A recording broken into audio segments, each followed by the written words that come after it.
Bienvenidos jóvenes. En la sesión presente vamos a trabajar el tema de vectores, representación de vectores y operaciones con vectores. Comenzamos con una pregunta para despertar el pensamiento crítico sobre este tema y su aplicación. ¿El desplazamiento es un vector? Situación. Un empleado postal conduce su camión por la ruta que se muestra en la figura. ¿Cuál es su desplazamiento? Una pregunta bastante curiosa donde tenemos que tener mucho cuidado al momento de definir nuestros conceptos. Es muy común que en el argot coloquial, en el diálogo coloquial, en la comunicación diaria, muchas veces confundimos términos tratando de hacer entender una idea o un planteamiento y utilizamos términos que no son correctamente bien definidos o bien utilizados al momento del diálogo, como por ejemplo la distancia recorrida, la longitud, la trayectoria, el desplazamiento. Aprenderemos estos conceptos en este tema y muchos más que nos permitirán a nosotros tener la matemática básica necesaria para cubrir el curso de aquí en adelante. Logro de la sesión. Al término de la sesión, el estudiante resuelve ejercicios y problemas utilizando vectores en su representación gráfica, analítica, rectangular, polar y sus operaciones suma, diferencia de manera lógica y fundamentada. Para ello tenemos que recordar algunas cosas del tema anterior, como las magnitudes físicas. Habíamos visto que tenemos dentro de las magnitudes físicas las escalares, por ejemplo. Los escalares son magnitudes físicas que solo necesitan un valor y obviamente su unidad para poder ser definidas, como por ejemplo la masa, la densidad, la temperatura, la energía, el trabajo, etc. Existen otras magnitudes físicas que son conocidas como magnitudes vectoriales. Estas, además del valor y su unidad, también necesitan ser definidas a partir de su dirección, como por ejemplo, y también su sentido, como por ejemplo, velocidad, fuerza, cantidad de movimiento, aceleración, torque, etc. Hay que destacar que entre los escalares y los vectores, muchas veces cometemos el error de creer que definir un escalar y definir un vector tienden a ser muy similares. Pero recuerden, los vectores necesitan definir su dirección y su sentido para que la definición del vector esté completa. Muchas veces, en muchos casos particulares, se restringe un movimiento en el espacio.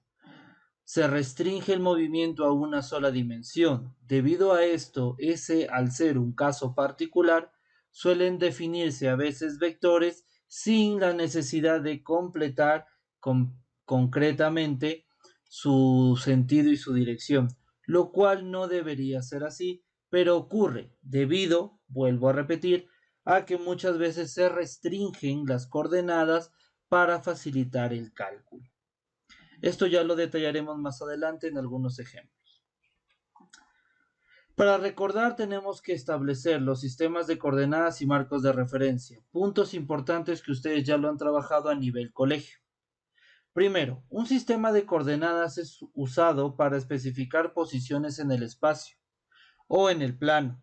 Usualmente a nivel colegio se trabajaba en dos dimensiones, un eje vertical y un eje horizontal, donde los ejes se intersectaban en un punto llamado origen. En este origen usualmente el autor siempre ubica a un observador y a partir de esto el observador puede identificar el movimiento o incluso la variación de un punto con respecto a la referencia o origen. ¿Listo? También tenemos los ejes de coordenadas horizontal y vertical, abscisas y ordenadas también se llaman, eje X y eje Y. Cuando se trabaja en el plano es muy común determinar el eje horizontal como una dirección y un eje X y el eje vertical como una dirección J, un eje Y. Luego, tenemos también las tres dimensiones. En tres dimensiones tenemos tres ejes, un eje que me va a determinar la posición adelante y atrás, un eje que me determinará la posición derecha e izquierda y un tercer eje que me determinará la posición arriba y abajo. Esas referencias las tenemos que tener claras. Donde se intersectan estos tres ejes se conoce como el origen y usualmente ahí se colocará al observador que podrá ver el movimiento en el espacio o el cambio de ubicaciones en el espacio. Recordar, las direcciones asociadas al eje X es la dirección Y, la dirección asociada al eje Y es la dirección J y la dirección asociada al eje Z es la dirección K. Definimos ahora lo que es un vector. Un vector. Las magnitudes vectoriales se operan con ayuda de entes matemáticos llamados vectores, los cuales se representan geométricamente como líneas orientadas, flechas. Aquí podemos observar la representación completa de un vector. Un vector suele ser representado como un segmento de recta dirigida, donde el tamaño del vector me representa el tamaño de la flecha, su representación también llamado ese tamaño como módulo. Usualmente el vector tiene un punto de origen sobre el cual se va a mover a través de donde se está estudiando, puede ser el plano o el espacio, y con respecto a una referencia vamos a tener un ángulo. Este ángulo de elevación suele ser directamente relacionado con la dirección. La flecha apunta en una zona hacia algún lugar. Ese lugar usualmente se conoce como el sentido de. Por convención tenemos dos tipos de sentido, un positivo y un negativo. Cabe resaltar que el sentido positivo y negativo no necesariamente me van a representar la suma o la resta, pues el positivo puede representarme derecha y el negativo izquierda. El positivo me puede representar arriba y el negativo abajo, entre otros conceptos. Ahora, es normal que la nomenclatura de un vector se escriba de varias formas. De las más comunes tenemos una letra representativa, puede ser mayúscula o minúscula, con una flecha en la parte superior. Eso es una representación clara de que estoy trabajando con un vector. Una letra marcada en negrita también es una de las representaciones de los vectores. Muchas veces en algunos planteamientos prácticos se suele representar al vector con una letra común y corriente, pero se le atribuye el valor de vector. Ahora, la representación del módulo puede ser la representación del vector entre dos barras paralelas o simplemente la letra del vector, simplemente. Luego, una de las características de este vector, aparte de las propiedades que pueden presentar y el comportamiento que puede tener, una de las características es que el vector tiene una dirección representativa y esta dirección suele ser también encontrada a través de un vector muy famoso llamado el vector unitario. El vector unitario, ¿qué es el vector unitario? El vector unitario representado con la letra U con un gorrito encima es aquel vector cuyo módulo es igual a 1. Se utiliza para definir el sentido de un vector asociado también a su dirección. Por ejemplo, sea el vector A, su vector unitario será un vector U sub A, que se puede obtener dividiendo el vector entre el módulo. Cabe resaltar que yo no puedo dividir vectores. Yo no puedo dividir un vector entre otro vector, pero sí puedo trabajar un vector con números constantes. Y uno de esos números constantes puede ser una fracción. Ahora, el vector unitario tiene el nombre de vector unitario, pues su módulo siempre va a ser 1. Vectores unitarios rectangulares. En la dirección de los ejes X, Y y Z, se definen los vectores unitarios y JK, respectivamente. Estos vectores unitarios son las líneas o digamos son los vectores que me representan la dirección de los ejes. El vector unitario Y está siempre sobre el eje X. El vector unitario J siempre sobre el eje Y y el vector unitario K siempre sobre el eje Z. Siempre van a estar asociados de esa manera y sobre todo siempre se va a respetar el orden. Siempre voy a escribir y representar primero al vector Y, luego al vector J y por último al vector K. La convención está establecida de esa manera y se respeta. Ahora, estas formas que ustedes pueden apreciar, la flecha, las letras o incluso las ecuaciones que hemos logrado obtener, no son más que partes importantes de la definición del vector, pero también un vector puede escribirse o representarse de maneras distintas. Aquí es donde empezamos a trabajar con lo que se conoce como representación de vectores en dos dimensiones. Tenemos algunas formas de representar un vector. Por ejemplo, la famosa forma analítica. El vector se expresa como un par ordenado, siendo la componente A sub X la abscisa y A sub Y la ordenada. Es muy común que ustedes hayan trabajado ya con los famosos pares ordenados, pero no se olviden, en el espacio también podemos trabajar con una representación similar llamada la triada ordenada. Y nunca se olviden, la representación en forma analítica es componentes perteneciente al eje X, perteneciente al eje Y perteneciente al eje Z, agrupados en un paréntesis y separados por comas. Luego tenemos la famosa representación forma rectangular, que está en función de los vectores unitarios I, J y K. Por ejemplo, sea el vector A tal que componente A sub X con la dirección Y. ¿Por qué? Porque siempre el X está con la dirección Y, más componente A sub Y con la dirección J, y en tres dimensiones sería componente X con dirección Y más componente Y con dirección J más componente Z con dirección K. Otra de las formas que podemos utilizar para representar vectores es la famosa forma polar, que está en función del módulo del vector y la dirección utilizando el ángulo. Sea el vector A, su componente A coseno de θ en la dirección Y más A seno de θ en la dirección J. Entiéndase que un vector se puede representar también de una manera llamada forma geométrica.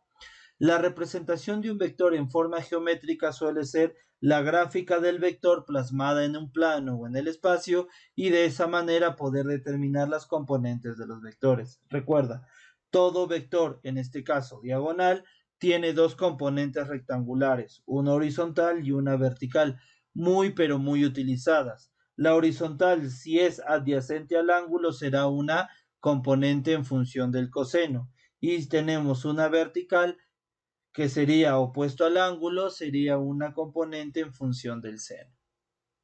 No se olvide que todos los vectores tienen un tamaño y tienen una dirección asociada.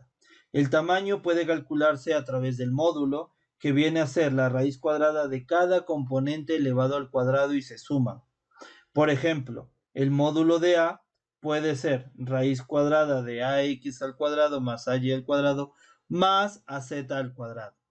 En este caso tenemos dos componentes solamente. Por lo tanto, el ángulo para este vector podría estar en función de el arco tangente de la componente opuesta sobre la componente adyacente a dicho ángulo. Nunca se olviden eso. Todo vector tiene componentes horizontales, verticales y obviamente las componentes del eje Z. Ejemplo, se grafica en un plano cartesiano. Si tú tienes un plano, una de las formas de graficar es ubicando los puntos, por ejemplo 3,2. Recuerda, la primera componente siempre son las horizontales y la segunda siempre los verticales. 1, 2, 3. 1, 2. 1,4. 1, 4. Esos son los puntos. Si yo los uno, voy a tener un vector.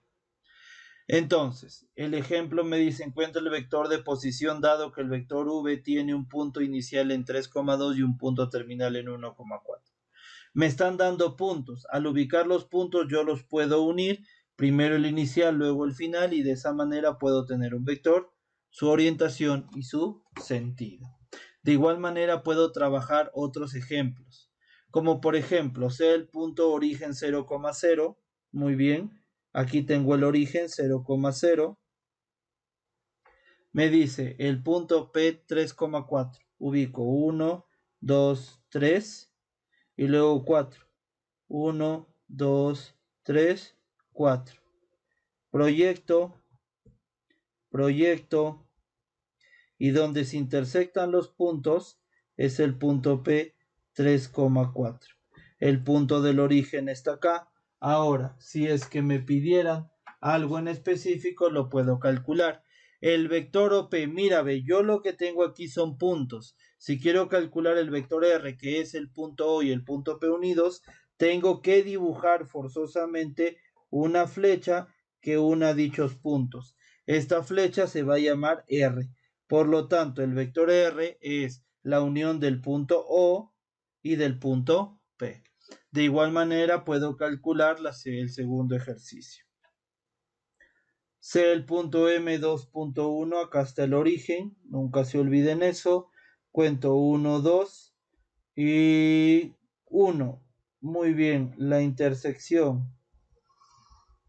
Aquí tenemos en este punto el punto M2,1. Luego el punto N 6,5, 1, 2, 3, 4, 5, 6. 5, 1, 2, 3, 4, 5. Igual manera proyecto hasta llegar a la intersección. Esta intersección sería el punto N 6,5. Por lo tanto, si quiero representar un vector que une estos dos puntos, tengo que unir los puntos y decir, este es el vector S que une el punto M y el punto N. Una representación y un trabajo bastante importante a la hora de realizar cálculos con vectores. Luego tenemos la representación de los vectores en tres dimensiones. Los vectores en tres dimensiones tienen sus tres componentes, pero no hay una gran diferencia. Tenemos la componente horizontal o adelante y atrás, perdón, componente derecha e izquierda y componente arriba y abajo. Aquí es la componente A sub z.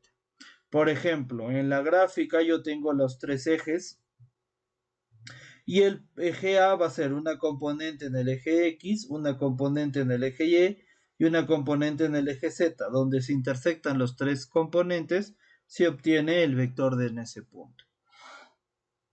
Pueden observar aquí que el vector A es igual a sub X más A sub Y más A sub Z. Esto de aquí es la famosa representación analítica. Abajo tenemos la representación rectangular. Vector A es igual a XY más AYJ más AZK. Y esto también puede sacarse el módulo y su dirección. El módulo se obtiene la raíz cuadrada de cada componente elevado al cuadrado y la suma de los resultados. Y en función del ángulo tenemos la dirección a partir de los famosos ángulos alfa, beta y gamma, que son los ángulos directores. Y se trabajan en función de los famosos cosenos directores, que suelen ser muy utilizados para la solución de distintos ejercicios. Continuamos. Propiedades importantes. Dentro de las propiedades importantes, las componentes rectangulares de un vector unitario están dadas por los cosenos directores. Esto es importante y tenemos que tenerlo presente siempre. Sea el vector nu o sea el vector u de unitario, se obtiene dividiendo el vector entre su módulo. El vector tiene sus componentes, se respeta sus componentes, por lo que cada componente puede ser dividido por separado entre el módulo. Y no se olviden que esto tiene asociado una propiedad a partir de los cosenos directores, ya que el vector unitario puede ser el coseno de alfa en la dirección y,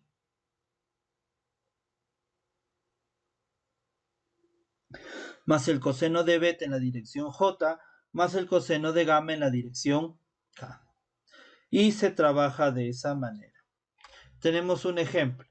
representa el vector A en 2,5,3. Recuerden que el punto 2 siempre el primer componente le pertenece al eje X. 1, 2, ahí está, 2. Luego el segundo, le pertenece al eje Y. Esto es Y. 1, 2, 3, 4, 5. Y luego el tercer elemento siempre le va a pertenecer al eje Z. 3, 1, 2, 3. Entonces, cuando yo junte estos tres puntos, voy a poder obtener lo que se conoce como el famoso vector en tres dimensiones. Listo, ahí está. Entonces tenemos la intersección de los tres elementos. Ahí está, uno. Listo. Ahí está el otro. Listo. Y por acá tenemos el tercero. Acá está. Bueno, más o menos así. Entonces, esto de aquí lo vamos a corregir. Teniendo entonces mi representación gráfica de esta manera. Más o menos. Obviamente esto es una representación, pero la idea está ahí. Se contempla de esa manera. ¿Listo? Muy bien. Suma y diferencia de vectores. Métodos gráficos. ¿Qué significa el método gráfico? Al sumar o restar vectores jóvenes, la respuesta siempre va a ser otro vector. Por lo tanto, como todos los vectores se pueden graficar, al sumar o restar vectores que me da como respuesta un vector, tenemos que entender que estos vectores también se pueden graficar. Primero utilizamos los famosos métodos del paralelogramo, sea el vector A y el vector B, como se muestra en la figura. Se completa un paralelogramo proyectando los vectores y la diagonal entre los dos vectores será la suma de ambos. A esta suma se le conoce como, o suma o diferencia, se le conoce como la resultante. Por ejemplo, si calculo con un vector inverso, será la diferencia. Y de igual manera, hacia el otro extremo, la diferencia. Tenemos el famoso método del triángulo. Si yo tengo un vector A y un vector B, como se muestra, se debe entender que estos vectores se están sumando. La resultante se genera o se grafica uniendo los dos puntos, tanto el inicial del primer vector como el final del segundo vector. Luego tenemos la diferencia también y obviamente la diferencia con respecto a B. Método del polígono. Este método me dice que si yo tengo varios vectores, la resultante será juntando el vector inicial con el vector final. De esta manera obtengo la resultante de un vector polígono. Se aplica a cualquier sistema y funciona de muy buena manera. ¿Listo? Entonces, aquí tenemos un perímetro que se puede calcular. Ahora, existen algunas ecuaciones o algunas fórmulas establecidas para el cálculo, ¿sí?, de la suma y la diferencia de los vectores. Por ejemplo, suma y diferencia de vectores, métodos analíticos. Tenemos la famosa ley de cosenos y ley de senos. Cuando yo tengo dos vectores, como por ejemplo el vector A y el vector B, estos dos vectores pueden sumarse. La suma se llama resultante, A más B, o se pueden restar y la resta se llama diferencia, A menos B. Si yo tengo este planteamiento y conozco el ángulo entre los dos vectores, puedo utilizar una ecuación representativa llamada la ecuación de la ley de los cosenos, donde esta resultante se va a obtener como la raíz de la primera componente al cuadrado más la segunda componente al cuadrado,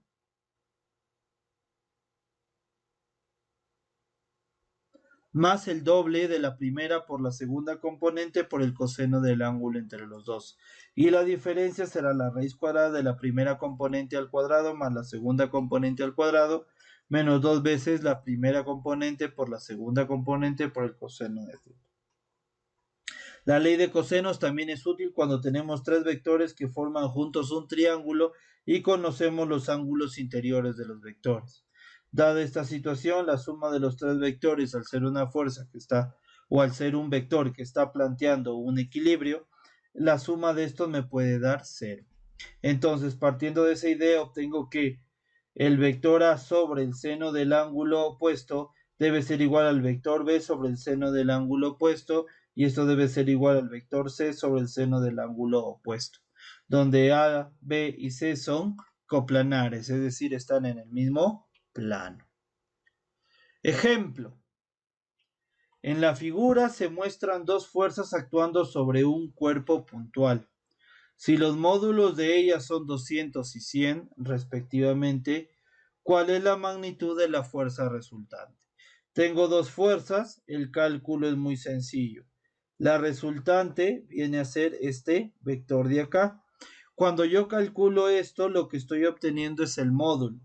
Por lo tanto, el módulo de esta resultante será la raíz cuadrada de la primera componente al cuadrado más la segunda componente al cuadrado más el doble de la primera componente por la segunda componente por el coseno del ángulo entre ambas componentes.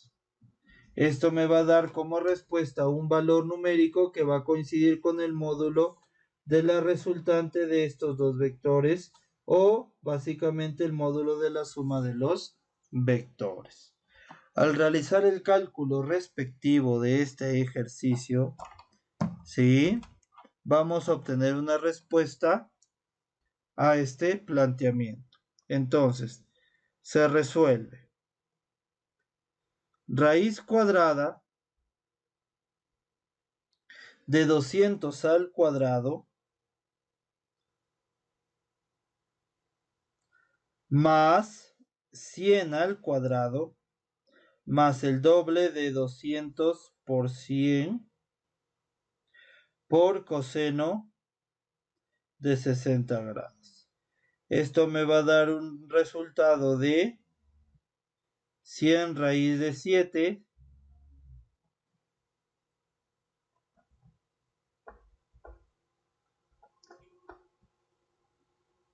a ver, 200 al cuadrado más 100 al cuadrado más 2 por 200 por 100 por coseno de 60 grados. Sí, 100 por raíz de 7. Y ese vendría a ser la magnitud de la fuerza resultante. Suma y diferencia de vectores, métodos analíticos. Estos son los métodos más sencillos para trabajar. Mediante las componentes rectangulares se pueden sumar. La suma de dos vectores A y B da como resultado un tercer vector C, cuyas componentes son la suma de las respectivas componentes de A y B. En otras palabras, el vector C va a ser una resultante de la suma del vector A y del vector B. Dichos vectores pueden sumarse de forma más directa conociendo sus componentes. Si yo conozco los componentes del vector A y del vector B y conozco tanto sus componentes horizontales como verticales, puedo sumar la componente horizontal de A con la componente horizontal de B más la componente vertical de Y más la componente vertical de Y más la componente vertical de A, o sea, la componente Z de A más la componente Z de B. Y no se olviden que siempre se respetan las direcciones I, J y K. La diferencia de dos vectores A y B da como resultado un vector C, cuyas componentes son la resta de las respectivas componentes de A y B. La misma idea, sea el vector C, la diferencia de A y B, entonces se obtiene restando componente horizontal de A menos componente horizontal de B en la dirección I, más componente vertical en A menos la componente vertical en Y, dirección J, y para la componente Z menos la componente BZ en la dirección K. De esa manera puedo obtener tanto la suma y la diferencia de vectores. Veamos algunos ejemplos. Halle la suma de los vectores A y B. En este caso, sumar vectores no es complicado. Solo tenemos que recordar que sumar vectores en este tipo de sumas, solo tenemos que sumar las componentes y respetar su valor y sus direcciones. A más B me va a dar como resultado la resultante. sumo 2i más i, 3i. 3j más 5j más 8j. No se olviden de respetar los signos. K más 3k más 4k. Entonces tenemos así la resultante. Halle la diferencia de los vectores, el mismo procedimiento, pero ahora restando. Respetamos el orden y calculamos tal cual. La resta de A y B se llama diferencia y se obtiene 2i menos i y listo. Ya está. 3 menos 5 menos 2j. K menos 3k menos 2k. De esa manera obtengo la diferencia. Se respeta el signo. Metacognición. Invito a que puedan responder estas preguntas en su sesión de clase. ¿Qué dificultades tuviste en la resolución de los problemas vectoriales? ¿Cómo superaste estas dificultades? ¿Y en qué aspecto de tu vida académica podrás aplicar el análisis vectorial? Mencionen algunos ejemplos en la sesión juntos con su facilitador. Muchísimas gracias por su atención. Les presento algunas referencias bibliográficas de suma importancia. Muchas gracias.